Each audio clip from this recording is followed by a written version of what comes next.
Hey guys, thanks for tuning in. Appreciate the likes. If you haven't subscribed, please do.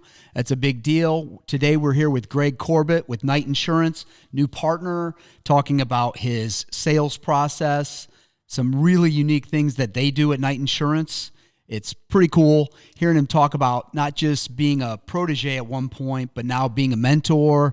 It's a good listen. Glad you're tuning in. Please hit that subscribe button. We appreciate you. Thanks. Y'all ready for this?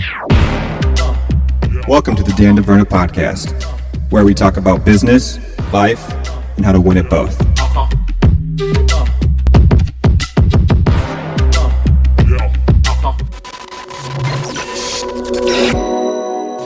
So busy day today. Busy day today. So is most of your job, do you feel like it's definitely you're in sales, so it's a contact sport. But I mean, is most of your job being in front of the client, or is most of it trying to get in front of the client, or is it behind the scenes stuff that goes into before, after, during the process of the sales cycle? It evolves over time as someone's career. Obviously, early on, you're spending most of your time trying to get in front of a client any way you can. Yeah. But as your book starts to grow, most of my time is spent in front of a client or a prospect. Yeah. And a lot of the behind the scenes things, we have account managers and account executives that handle day-to-day things. Hey, I just bought 5 trucks, or hey, I'm buying this building, and things like that. And then I handle more of, hey, I'm thinking about purchasing this business. How do I need to do this? And hey, I'm trying to change my safety culture. How can you help me? Just bigger things like that we deal with. So you're getting into safety culture, and stuff like that. That's Yeah. not a normal sales process thing, is it? Or is it? This is something that you guys built yourselves? It is. Or? It's something we've built over the years. It's called our night vision process. So Knight Insurance. That's right. Night vision is we see things other people don't. Okay. So, 20 years ago, you could go look at someone's insurance policy, commercial insurance policy, and you could find some mistakes. Well, there's a lot of good insurance agencies, and so you're not likely to find a lot of big mistakes. Yeah. It's probably a well-written program. Mm-hmm. So what we've learned is that we need to talk about things other than insurance. How can we improve your bottom line? What's your total cost of your risk? So that delves into safety culture, safety trainings, trying to improve people's loss ratios. If you have $100,000 in claims, obviously they're going to pay out $100,000, but you have a deductible with that. Yeah. And then you have these indirect costs of loss that just are found in your financial statement. You've got to hire a new driver. You've got to go take the time to go buy a new truck. All these different things that add up that don't get captured in an insurance policy really can hurt someone's bottom line. So we show them ways on how to improve that, concrete steps on how to improve that. So that's what we spend a lot of our time doing, and that's what people want. Wow. So no one really likes insurance. Something that they have to have. Correct. Necessary evil. That's right. So anything we can do to assist them in other ways is very important. Yeah. And it's, we talked earlier about our agency closing ratio was 78% last year. An industry average is about 30-35%. Wow. So we know it's working. Yeah. And now the goal is just to try to get that message out and get in front of more people. That's phenomenal. So sitting here with Greg Corbitt with Knight Insurance, recently christened as a new partner, right? Yes, sir. Yep. So tell us a little bit about your background of who you are and how you got here, because it's a pretty interesting story. I was born and raised in Defiance, Ohio, a little town west of here. Yep. Metropolis, booming metropolis of Defiance, Ohio. Yeah. Trucking has been in my life since I can remember. My dad was a owner-operator, owned a truck when I was little. I remember helping him grease the trucks probably when I was in diapers. That's how far back it goes. Mm-hmm. So played sports growing up. I was always the biggest kid. You can probably tell. He's slightly bigger than me. So played a lot of sports, took a full athletic scholarship to the University of Akron to be a thrower on the track team. So I was a shot putter and a hammer thrower and did all those things, and got a degree in organizational leadership and graduated and said, I have no idea what I want to do, and stumbled my way into insurance like most people do. Yeah. So, and actually met my wife out there. We decided to move closer to home. She's from Lima. I'm from Defiance, and neither of us wanted to live in those two towns. Yeah. So we settled on Waterville, and actually got my first job was in insurance was in Defiance. So with a bank-owned agency, and I worked there for 8 years. Learned a lot, but ultimately culturally wasn't a good fit. Agencies that sell out to a bank tend to just kind of relax, and there's no growth, no plan, and I wanted something more. So I met with Ken and Sam at Knight Insurance Group, and they had a plan and said, hey, you do A, B, and C, you can be an owner in this agency. And that was all I needed to hear, and just went out and did it. Yeah. And how long ago was that? 6 years. So a lot's changed in 6 years, though. Yeah. Like, you started with them, and that was in just a pure sales role at the time, at the beginning? Yeah. Yep. Just come in and grow your book of business. So, yeah. Really, so back to the trucking thing, since that's what I grew up in. Right. I've always been drawn to that.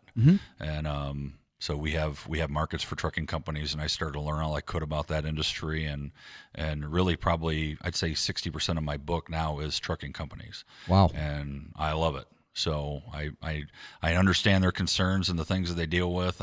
We speak the same language, get along really well, and that's the thing I like to do the most is work with those trucking companies. So well, I have the same situation. I have a couple kind of niche markets that I deal with every day, so everything looks very similar.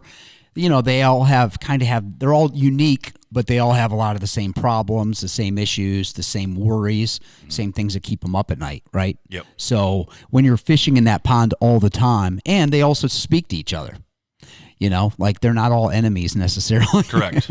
Which is funny, but because people think they're pitted against, but there's a lot of room for a lot of businesses where people are friends, Oh, for sure. And they talk about all that stuff. I know different than my industry. I'm friends with people from all different kind of agencies. Sure. That deal with the same thing, and there's enough room not to step on each other's toes too often. So when you started getting into the trucking company stuff, like, was it just your familiarity? So you started with people you knew, or were you just saying, hey, I like this area, I'm familiar with it, so this is who I'm gonna, not, I don't know, cold call, but like, what was the process for starting to make that group, that target group, kind of become the group you're actually doing the work with? It started with people I knew, and it started with people that I knew that knew my father. Okay. Because he's been in this industry for 40 years now, and so that really helped out a lot. Yeah. So got some good referrals and warm leads that way. So, and then it just kind of grew from there. You find different ways. You start working with transportation consultants because they get questions that we can help people with. So that's helped out a lot. Certain banks in town like to work with trucking companies and heavy commercial auto fleets more. So you get to know those guys. And did you grow up like you ever drive semis? I did, and it is awesome. So really? Because I've driven semis, I thought exactly the opposite. No, it's a blast. So I started washing trucks at the company my dad works at. When I was 15, and we're washing trucks all day long. I mean, hardcore washing trucks, like cleaning out the lug nuts with toothbrushes to make them shine. Oh yeah, type washing trucks. Yeah. Okay. So a lot of hard work. Anyway, and I'm sitting there one day, and normally the mechanic would come in, and when we're done, and he would take the truck out and bring in another one. Yeah. And they were really busy. So this one day, the owner's son, who was a couple years older than me, just walks in, and he hops in one and went out and parked it. And I'm like, oh my goodness, that was awesome. I want to do that. Yeah. So I spent a few months bugging This is my without dad. a trailer on the back, right? No, there's a trailer on the back. Oh, there is a trailer we on pull the in back. the truck and the trailer. Okay, because that's different too. Yeah, for sure. That's a big deal. So, and long story short, after a few months of begging, they decided to let me do that. And then I was 16 by now, so I got my CDL permit like anybody else would. And at 16, you can get a CDL? I had one, yeah. And no. You can't get one. Okay. Actually, let me take that back. We were doing it illegally when I was 16. You're doing it on the premises. Property. We never went on the road. That's not really. We never went on the road. That's not illegal. But we still got to shift gears. Yeah, a few gears. Of course. And they're massive things to drive. I've driven semi. So I was 16, 17, 18, and worked at a trucking company and did broke down semi wheels, tires, Yeah. helped with oil changes, and drove a truck around. And I drove not on purpose, but we got downtown Toledo, like where we're at, not far from here is where Walt's Auto Glass was. Yeah. And we had a truck needed to get its windshield replaced, and then the other guy that was with me, I was driving the Ford F-150 or whatever it was, and that guy got a call saying he had to go do something else. He's like, you got to drive the truck back. So I'm 16 years old, 17 years old. I drove a semi through from downtown Toledo to over by Tony Pacco's. I mean, I looked like I was Toledo. 11. Yeah. It was terrifying. But it didn't have a trailer on the back. Gotcha. So it wasn't as big a deal. But like I'm just thinking of that. So you think that's fun. I think that was terrible Yeah. and terrifying. No, it was a lot of fun. Yeah. So, Stressful. Yeah. No. Well, again, I mean, I would say your first time downtown Toledo, getting from here to Tony Pacco's would be very stressful. Yeah. When yeah. you probably can barely see over the steering wheel. At Right. age 17. Kinda. Yeah. Right. Yeah. Yeah. That's funny. Yeah. So Yeah. that's so what I've you always so you been- really grew up in it. So you Oh, grew up sure. in it. So you speak the language. You know the people. They know your dad. It's a Yeah.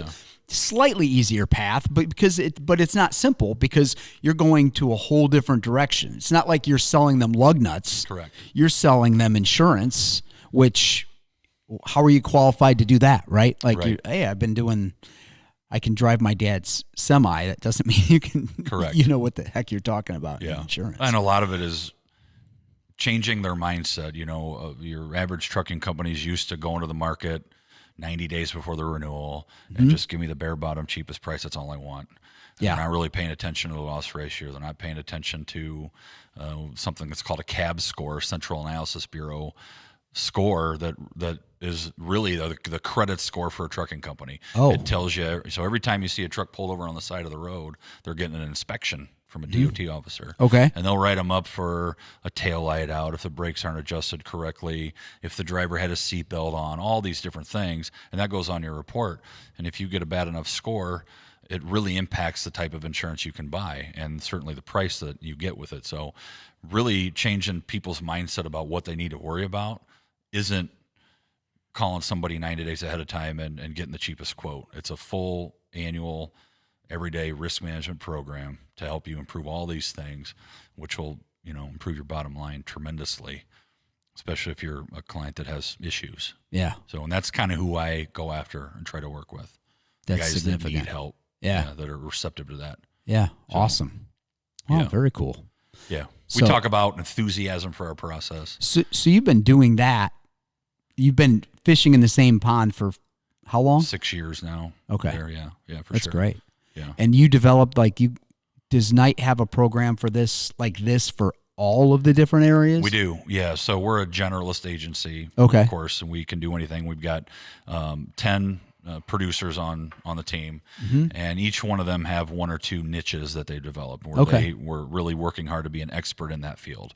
And so our night vision process can be applied to any type of risk. Everybody has things that they can do to better their risk profile. Yeah. Not just commercial auto risk. So it works really well.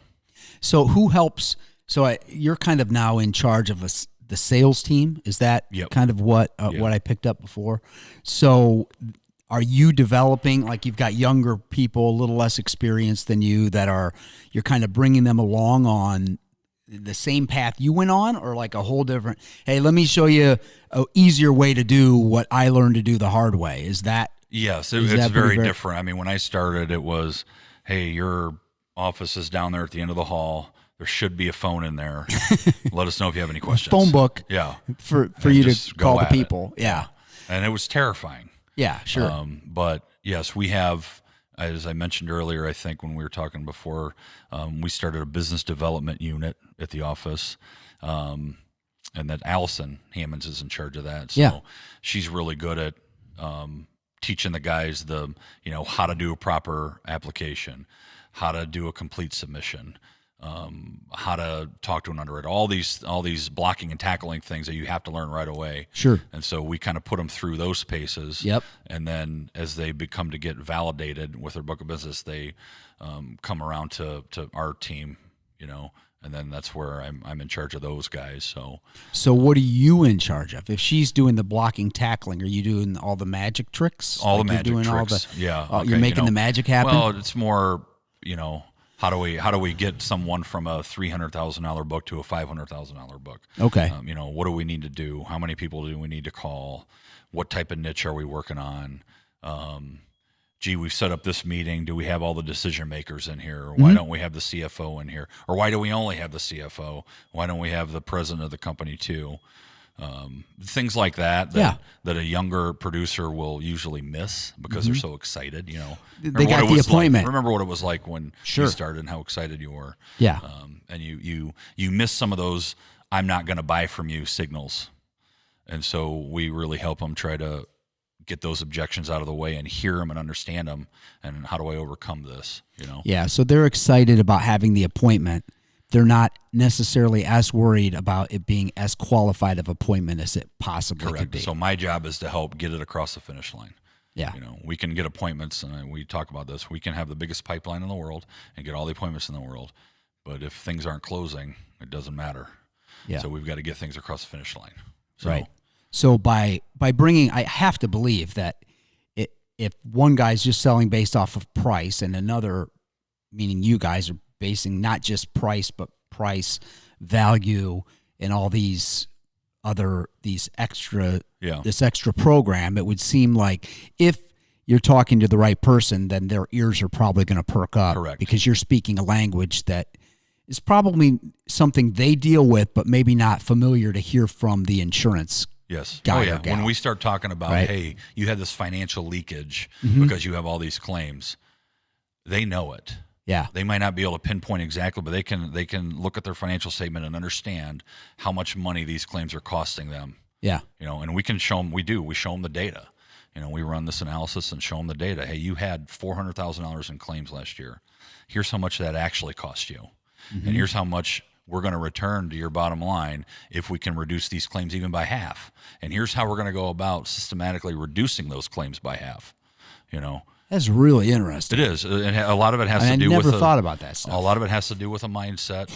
It's a shift in mindset. They've got it. They've got to want to do it. And then that has to be passed down to the employees or the drivers in this case, that they have to want to do it. Right, which I'm sure that's not always well received. No, not always, because it's more work. Yeah. A good safety culture doesn't happen by accident. Safety's no accident. It's not. Correct. Yes. That's actually a pretty common thing that around our office. We talk about that stuff. Yep. So especially in these weird COVID times, it doesn't. It's not something that's exciting, and the idea of changing anything is never easy. Correct. Like anytime you're used to doing something a certain way, and then you have to change it. But if you start measuring those things, which it sounds like you're just paying attention to measurements that were already happening. I mean, I had no idea that there's that score that keeps a tally on everything for everyone in that situation. So they know, much like your credit score, what kind of risk they're running into, which only makes sense. It's a lot like your credit score or what the doctor puts on your chart kind of thing. Yep. So, very interesting. And as we continue to evolve this and have more success, we're already seeing where we could, we can go to the marketplace and tell a carrier, hey, here's what we're going to do for this client, and here's how we're going to help them improve. And this is why we think you should take on this risk now, even though it's currently lousy. Yeah. Okay. And we've got the data to prove that we've been able to do this for other people, and we're getting some of those deals done probably a year or two sooner than we should, because they know what we're bringing to the table and they know how we're helping. So it's very exciting. Yeah. So if you can get one or two success stories, then you can kind of say, hey, look what we're doing, ring the bell, and drag those folks in there at a better rate. Exactly. And as long as they change their program, yeah, everybody's winning. Yeah. Like, in the insurance company's winning too. And when it gets down to it, after we're done, the insurance premium's the least of their worries. Yeah. Because they know how much is flooding out the back door because they have a bad safety culture and they have a lot of claims. So the price of your entire risk program, the insurance premium is that much. Yeah. So we spend most of our time talking about this. Yeah. And it's going to improve this, but we're really going to improve this. and that really matters to people. That's interesting. Yeah. So if we pivot back from who you're selling to who's doing the selling, if we go to your young people that you're bringing newer in the business, and we know the first, I mean, depending upon the business or who you're talking to, 3 to 5 years is really hard. Very hard. In your line of work, in my line of work, somebody has to care about you for you to be successful. Like the days of you coming in and them pointing you down to the end of the office and then saying, "There's the phone book and there's the phone. Get after it." Like, I don't know if that exists. If it does, it's not very successful. Yeah. Right. No, so what are you guys doing different in that arena? Well, the first thing is we have empathy, and we understand what that's like. I went through it. Yeah. And I had a boss and a good mentor at my former agency that really helped me along that path. Mm-hmm. So that's the number one step. Yeah. Is just understanding what they're going through. Right. And the other step is really ahead of time finding the right people that have that what I call it, that grit factor. Mm-hmm. That thing that's really hard to coach, that's just in somebody. Right. That, okay, we're going to train you and help you any way we can, but you literally have to want it more than the next guy. Right. To make it happen. Yes. That's so important, and all these adjectives are really underappreciated. Grit, tenacity, persistence, all these things are really, really a lot more important than a lot of people think. Oh, yeah. Well, what happens often, and people come into my line of work, like we'll have these young folks come in and they're really smart. Like, that's the one thing that almost all of them are really intelligent. Yep. And people think that's going to get them where being smart's helpful. It's really not that big a deal. Like, if you're going to pass certain tests that we have to take, you're smart. Yep. Like, you're qualified as being smart, probably well above average to be able to pass some of these tests. So people come into the business thinking I'm smart, and I really like investments. And the funny thing is, even though investments are what we do, the uniqueness of investments it's not super unique, Yeah. So it's pretty simple to figure out what those things are. So the process is more about all those other things. So we know how smart you are, but can you follow through? Because these are the 7 things you have to do today to have a successful day. Correct. Like, this is what a successful day looks like. So are you going down that far with them to say, hey, this is exactly what you're doing or should be doing consistently? Yeah, if we need to, yeah. We everybody's a little bit different. That makes it unique and challenging too. Sure. Some, when you look at the life of a sale from the first call till it closes, there's these different stages that it goes through. Yeah. And, we'll have someone that'll get stuck in the 4th step and some that'll get stuck in the 2nd one. So everybody needs a little bit different attention and on how to get things done. We'll have someone that can make 50 appointments, right? But they'll close 2.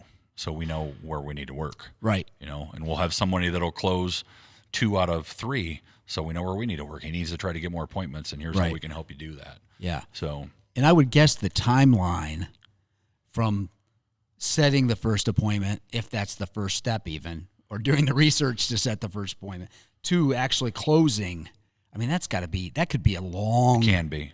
That could be a long, drawn-out process anyways, right? If the prospect doesn't have a known issue that they know they have, it takes longer. So by the time we, do the research to set the appointment, meet with them, go through our night vision process, our true night vision process, we're actually interviewing the CFO, the safety manager, the warehouse manager, and then we're coming up with an executive summary to take back to the owner or leadership team so they understand what's going on in their business from, it's kind of like undercover boss. Yeah. That way they're going to find out things that they might not have known before because they'll tell us. Okay. And so that can take a long time. I would think. Certainly just coordinating 4 or those 6 people. months. Yeah, exactly. Yeah. So, but on the conversely, if we have someone that has a big problem right now, and we got referred in there by one of our COIs, attorney, bank, or whatever, those tend to move a lot quicker. Yeah. So, and those are the ones that everybody likes, but that's not always the way. You kind of got to live in both worlds. Sometimes it happens fast, sometimes not. Yeah. So do you think, so we kind of talked about like the brains thing is important, but the grit thing is more important. Like, you have a feel or a vibe on how important attitude is? Oh yeah, because the attitude is kind of the big thing. Yeah. You've got to, you can't have, we talk about, it's called your adversity quotient. So there's this test you can take. Mm-hmm. It's really neat.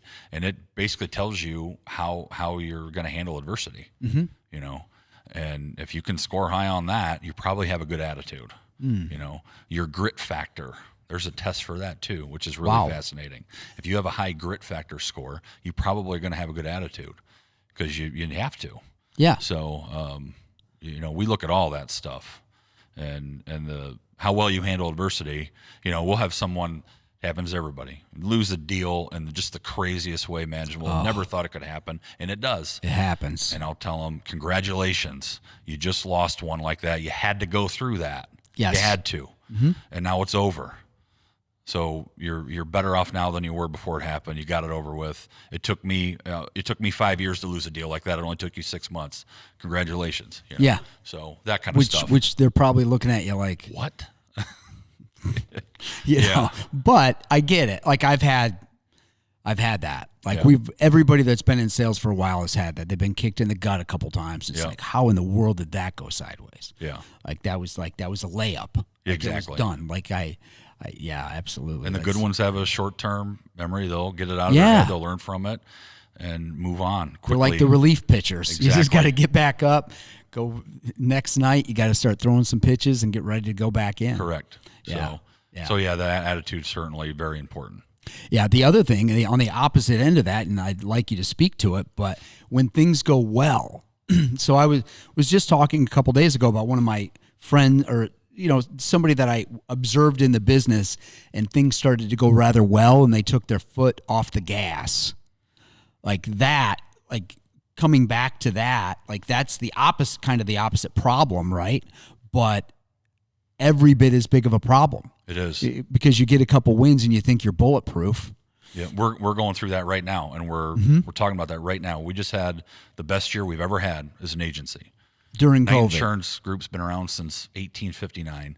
Best year we ever had during the global pandemic, when for 3 months we couldn't go anywhere, you couldn't see anybody, and it was the best year we ever had. And we talked about it, and we talked about, well, why do we think that happened? Well, because our backs were against the wall.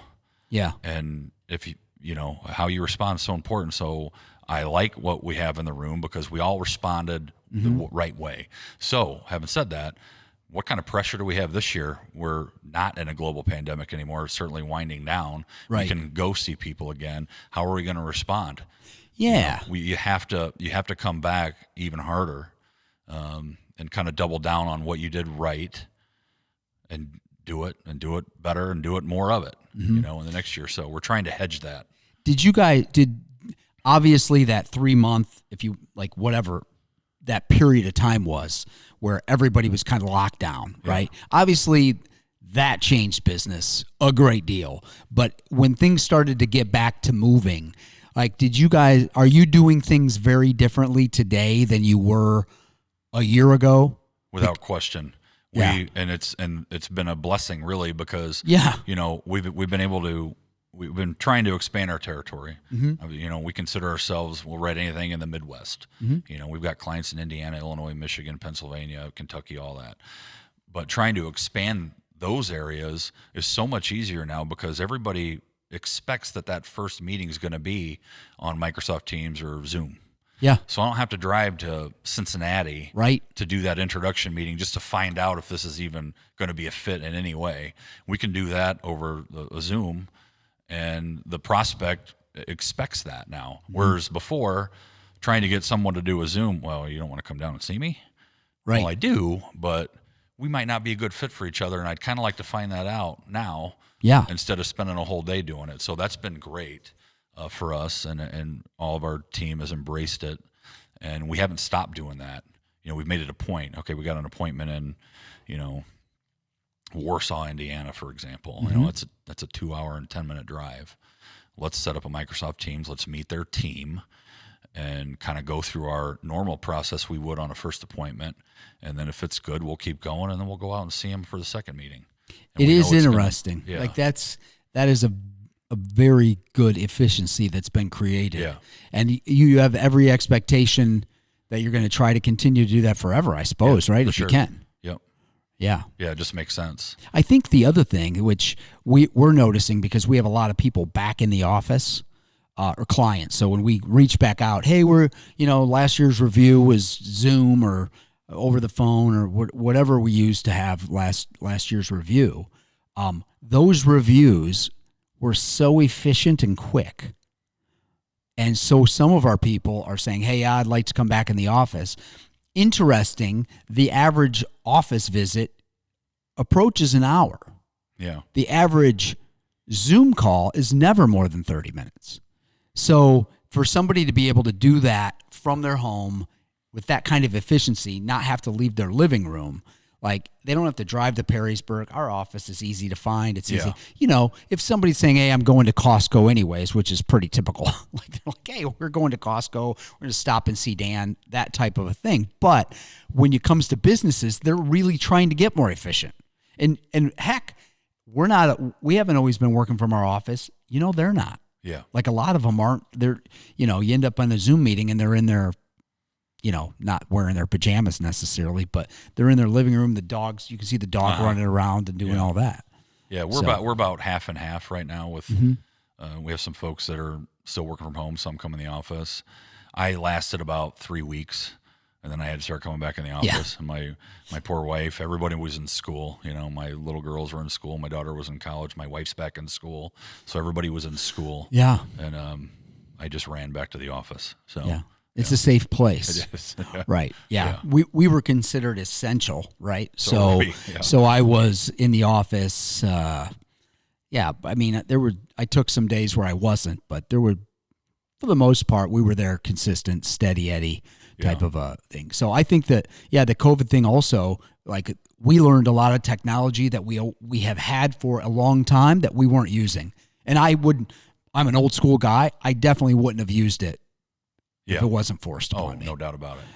The DocuSigns and some of those things, that the efficiency at which we're at now is we've got a couple things that birthed out of that. The DocuSign was one of them. That's been great. Yeah. And again, it's not, I mean, we could have always done this, but the acceptance from the customer and our clients to do that now, because they before were like, I don't know, what is this? right. You want me to sign something? I'll sign it. Now they understand what it is. And another technology is, on certain accounts, they have to fill out long supplemental applications at every renewal. Well, now we have this way to send it to them where it's like they can click a box and then we'll send another PDF of what they filled in last year. It just makes it a lot more easier for them to get that done, because no one wants to fill out a 4-page supplemental, but we got to have it. Yeah. So that's been great. So I think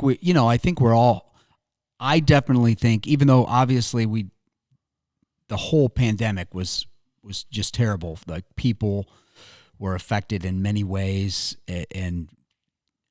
but I think there's a big group of us that are coming out of it in a better place. I mean, way more efficient, way more, and I like, maybe we'll appreciate some of the in-person things a little bit more, because, I started doing this podcast thing and we weren't able to do it in person. We had all the equipment and it was just like sitting there on the shelf. We were having to do it via Zoom. So it's nice to be able to be in the same room and be able to do that stuff again. For sure. I really enjoy being with people again. It's kind of something that I've missed, so that's really good. It's, it's interesting. So you've become a partner recently. Yes. Can we talk about that for a minute? Because that's a pretty big deal. Yeah. Right? Very exciting. So like that just happened, right? Just happened 12/31. Yeah. And that's why, I mean, not why, but that was one of the reasons why you came tonight, is you wanted to be in a position like that, right? Yep. And it was great because they told me that opportunity was there for the taking, and that's all I really needed to hear, to just go get it and grow my book to a certain amount and get that opportunity. So, there's 6 owners of Knight Insurance Group now. Ken Knight, Diane Hip, Sam Hammonds, John Gage, myself, and Allison Hammonds. Awesome. So, and we're going to perpetuate internally. So we've seen a lot of unrest, private equity firms coming in and buying insurance agencies. Yeah. The multiples are huge. There's a lot of temptation to sell like that. And, Ken, this has been a family-owned agency for a long time, and he was determined to keep it that way. And that's another reason why I was drawn here, because of his commitment to that. Yeah. And that's something I can get behind for sure. So that's what we're going to do. Yeah. And, we're exploring an ESOP that I'm sure we're going to move to in a couple of years. And we just felt like that's the best way to perpetuate it internally for generations to come. Right. It keeps everybody in a growth mindset. And that's what we want to do. So yeah, I think that's a great story, because it's so much easier to do it the other way. Yeah. To say, hey, we've built this thing up. Now we're going to sell it to this bank, and the bank, gets all the stuff, and they get the people kinda, but they don't necessarily. The bank changes the way they're going to do things. Like they just now this is a priority, and that becomes a priority. And correct. There's And an evolution. Right? Yeah, and then not a good one. No, not a good one. The private equity, the big firms that come in and they're paying so much, overpaying so much for an insurance agency. Yeah. The only way to get their investment back is to gut the place in half. And so we've seen that happen locally a couple times. Sure. And actually benefited in a lot of ways from that happening. But we don't want it to happen to us or Right. to our people. And so it's an exciting time at Knight Insurance Group. We had the best year we've ever had. We grew organically 15% last year, which is That's our goal. awesome. I mean, it's kind of crazy to think that you grew by that much in a year where really you were sidelined for a third to half the year. Correct. And it really That's boils unreal. down to, so we know we need to grow at this clip to perpetuate internally. We need to be doing that or some number near that every year. And so what are you going to do? Sit on your hands during that global pandemic, which would have been the easiest thing to do. And lots of people did it. Come Oh, by the inward and way. be like, I need to keep what I have, and I'm not going to do anything. And Yeah. what we learned was there's a lot of things that our prospects needed to hear, things that they could do. Yeah. During this pandemic, and no one was talking about it. So we picked up a lot of business that way, just because we were actively talking to prospects about how they can get through this the best way possible. Yeah. Well, I'm certain that the competition way thinner Yeah. last year. I mean, Yeah.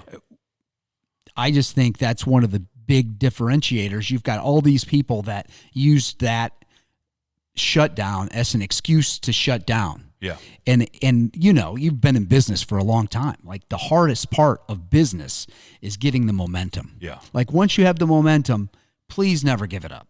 Like double down, work harder. When things get easy, that doesn't mean it's time to take a break. It means, hey, things are getting easy. Let's keep this easy rolling. But imagine that you were just sitting, you got your PPP money and you said, hey, everybody's taking a break right now. First of all, everybody was never taking a break. Yeah. Second of all, that means everything stops.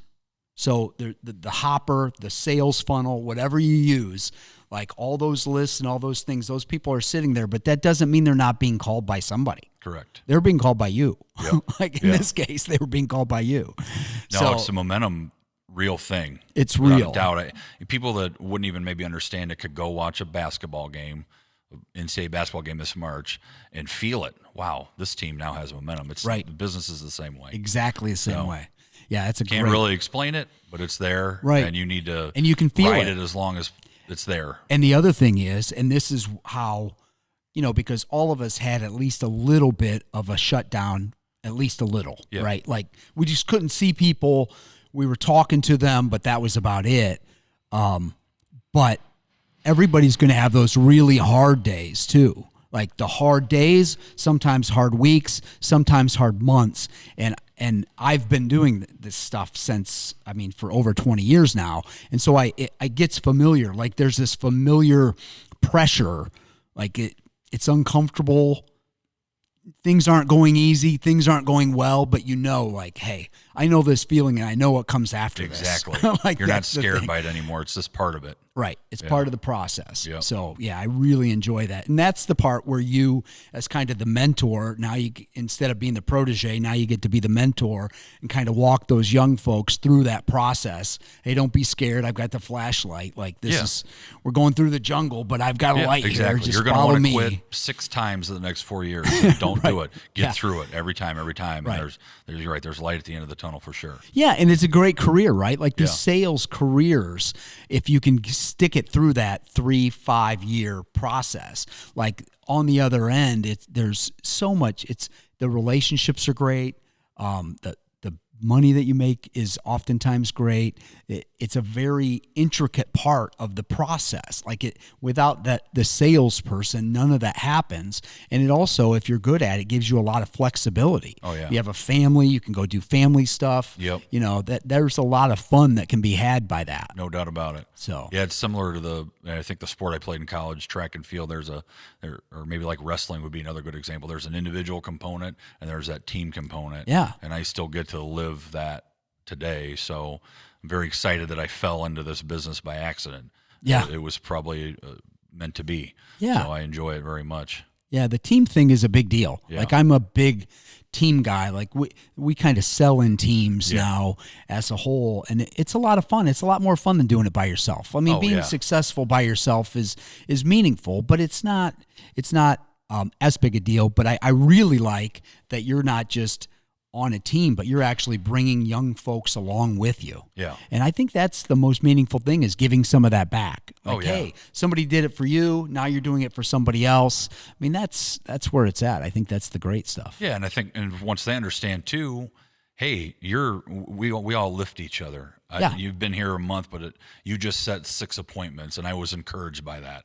So you raised my game, even though you're brand new and you don't know anything yet. Yeah. But you did something that no one else did today. You set 6 appointments. Congratulations. Yeah. You know, and it's really fun. So that's a big deal. Yeah. I mean, is there anything before we go that you would say, because you are talking to a lot of your young people all the time, if there's anybody out there that's in sales and kind of feeling like they're up against it, or a little bit depressed, or a little bit downtrodden, is there anything you could say, hey, like, keep the faith here, here's a little nugget for you? You got any of that? Well, I would say that when you feel that way and your back is against the wall, that's when you're the most alive, if you respond correctly. Yeah. And know that the other side of that mountain is going to be amazing, and you just got to climb it. Yeah. And there's no circumventing the process. You can't take a helicopter to the top. You got to climb it, and it's beautiful when you get there. Yeah. So. Yeah, and the other thing, you actually sparked something in my mind. When you've gotten to that top, I mean, I don't know if there ever really is a top. There's kind of plateaus, and then you look back, and I think those days that were hard are my favorite days to reflect on. Oh yeah. Like, I don't think there's any question for me. Like, I wouldn't want to have done it a different way. Correct. Like, my dad was a welder. I came into this field completely not really even knowing people with money, right? And dealing with money on a daily basis. But what I find most pleasurable now was I take great pride in the process of every client, which we service now over 1,000 households. And every one of those is unique, and every one is important. And it's a lot of fun to think, you know, man, some of those things were really hard, but we got through it, and here we are. Oh yeah, I can look back, and some of the funnest days were when my book was almost nothing. Yeah. You know, and sometimes I miss those days. Sure. You know, because, you know, you're on this journey, and it's an absolute blast. Yeah. So it's fun. Absolutely. Good. Anything else we should talk about before we leave? No, appreciate you having me on. Absolutely. So this is really cool. Yeah, and, it's good. I've got to know you over the years and played a few rounds of golf together. Yeah, we're both really good golfers. Oh, just unbelievable. Exceptional. Way above average. I didn't know, though, that you were in jiu-jitsu, right? Yeah, I do. I've been doing martial arts for a long time. Hurt me in a number of ways, well, despite the fact that I'm twice your size. I don't know about all that. I don't think that you probably don't get messed with too often. No, and I'm not going to start now. Right. So absolutely. Well, cheers. Thanks, Dan. It's good to talk to you. Really enjoyed it, and we'll talk again soon, I'm sure. Thanks, absolutely. Guys. Thank you. Was that 50 minutes? That flew by. Probably 40, 45. Nice, that was cool. Yeah. Yeah, it goes pretty fast, right? Yeah.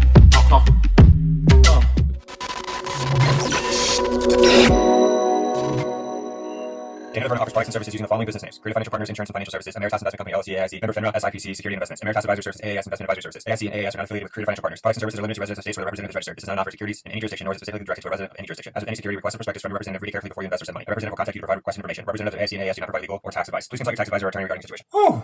Thanks for watching.